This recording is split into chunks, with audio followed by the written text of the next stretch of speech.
ফ্লাইটের কর্তৃপক্ষ তো ফ্লাইট ক্যান্সেল বলছে। আমাদের ফ্লাইট ছিল 2:55 কলকাতা ভায়া কলকাতা ইন্দোর, আগরতলা টু ইন্দোর, কিন্তু ফ্লাইট ক্যান্সেল। এখন বলছে যে যাওয়া যাবে না, সমস্ত ফ্লাইট ক্যান্সেল আছে।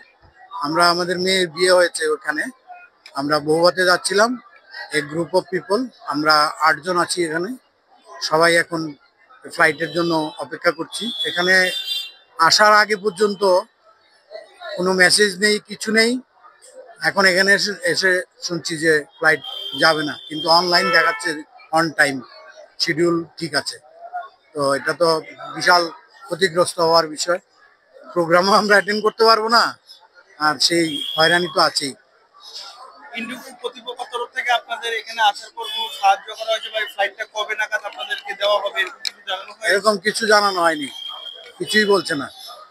দেখা করারও সুযোগ নাই, ভেতরেও ঢুকতে দিচ্ছে না। বাইরে গেটের বাইরে লাইন দিয়ে রেখেছে লোক, বিশাল লম্বা লাইন।